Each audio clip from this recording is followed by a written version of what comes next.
Well, hello once again, folks, and welcome to the Gridiron Report, a weekly look at the top stories in Fredericksburg Regional High School football action.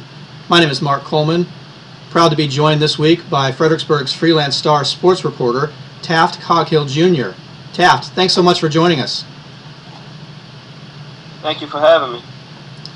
You can follow Taft on Twitter. He is at TCoghillJR. You can also follow the new Freelance Star high school sports reports at flsvarsity.com, as well as the new Twitter handle at flsvarsity. Taft, we've got week 2 of the high school football season under our belt. Another pretty exciting week of football, and I think it was highlighted by the Freelance Star's game of the week. That was North Stafford against JM. I don't believe that game disappointed. No, it didn't. It turned out to be quite a thriller over there at Morris Stadium. A 31-17 victory by North Stafford. What were the takeaways from that game? Two strong teams. Yes, the takeaway I would have from that game is that both of these teams are going to be just fine. I mean, JM in Division III, they've played for the last 2 state championships, and North Stafford has won 2 regional championships in the last 2 years. So I think both of those teams have excellent chances to repeat in those ways. Two strong teams, and exciting to see them playing against each other.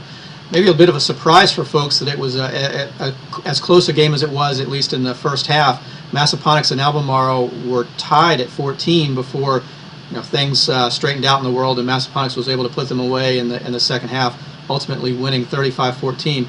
It was a rather costly win for the Panthers, though. Vinny Mahota, their stud defensive lineman, broke a foot. What does that mean to this team? Well, I think this week, I think they'll be fine. I mean, they play Chancellor on Friday, and I think just shuffling around the defensive line, moving some pieces around, they'll be able to get through that game. The following week against Colonial Forge is when things could get interesting in that regard. I mean, Colonial Forge, they're a team that like to run some sweeps and do things, play sideline to sideline, and Mahota is very good at snuffing plays like that out. It's always interesting to see how a team is able to progress through a season and avoid injuries. They had the off-season injury to Latney. I know he's been playing, but do the Panthers feel a little bit snake bit here? Yeah, actually, that's exactly what Eric Ludden said when I spoke to him the other day. He said that he's never been a part of a team with this many expectations that have had this many injuries so early on. So yeah, that's definitely a concern for them. But Latney's there on a part-time basis, and I believe they'll get Mahota back when their schedule gets really tough. I mean, he's a tough-minded kid, and he's going to be pretty determined to come back quickly.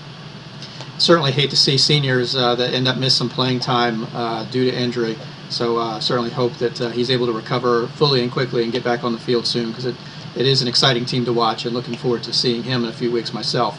Another interesting game this week, and I believe the one that you were at, Briarwoods and Colonial Forge. Forge was able to hold on against a really strong team. They ended up losing 28-19, but they made it a game in the end.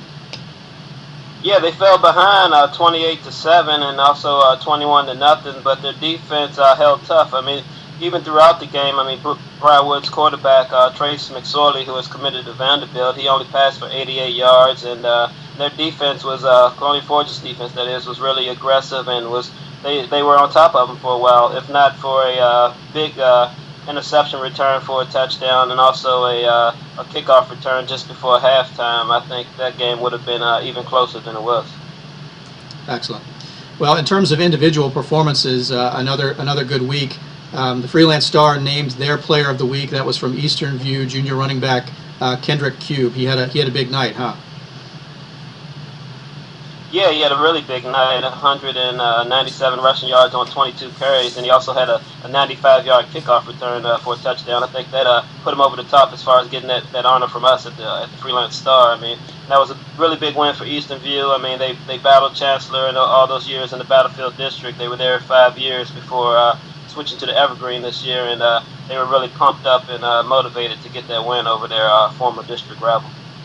It sounds that way. Congratulations to Eastern View and to Cube for the great week. Some other big offensive productions this past week as well. I saw one of those games, Zach Sims from Riverbend. I think he was probably a close second in your voting. Yes, he was. I mean, Sims, his performance, I wasn't there, but everything I've heard, it was it was quite a show that he put on that night. And he's definitely a player to watch. I mean, just knowing his background and what he was able to do last year as a three-sport athlete. I mean, doing basketball and also track and field. I mean, he's definitely an athlete to watch throughout this whole school year. 2 more touchdowns and 198 yards rushing for him. I believe he had a couple of pass receptions as well. And then you've got the North Stafford crew. Von Purvis had another 2-touchdown night, and Ayala, their freshman quarterback, was he 18 for 20? 18 for 20, yeah, and I believe one of his incompletions, which was an interception, was actually deflected off of a receiver's hand, so he put on quite a show as well. Excellent, excellent. Well, looking forward toward week 3, Taft. What are the big games? What are you expecting? I guess you haven't actually announced it just yet, but what is the Freelance Star considering for their games of the week?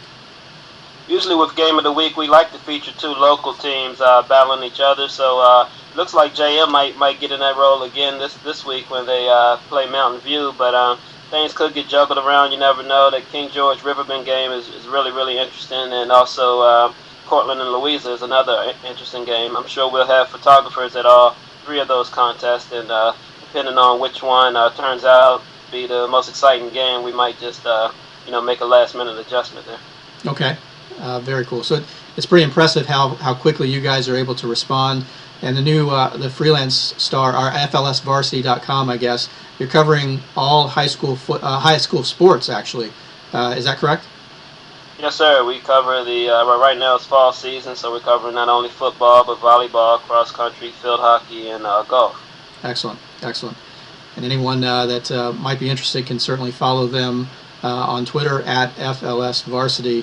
And it's certainly an interesting and exciting follow there, and anyone that loves high school sports for the Fredericksburg region certainly should enjoy that. Taft, I certainly appreciate your time. It was a pleasure talking with you, and looking forward to maybe talking to you again in the future. So thanks again, Wes. Yes, well, that'll wrap it up for this week's edition of the Gridiron Report. Looking forward to another great week of football action. Thanks again to our guest this week, the Freelance Star sports reporter Taft Coghill Jr. Reminder that you can follow Taft on Twitter. He is at @TCoghillJR. And also a reminder that you can follow the Freelance Star's new high school sports feed, and that is at FLSvarsity. For RiverbendSportsNetwork.com, my name is Mark Coleman. You can follow us also on Twitter at RB Sports Network. And also don't forget that you can catch up on all of the latest in high school football action from the region with next week's Gridiron Report. Thanks for watching, everyone.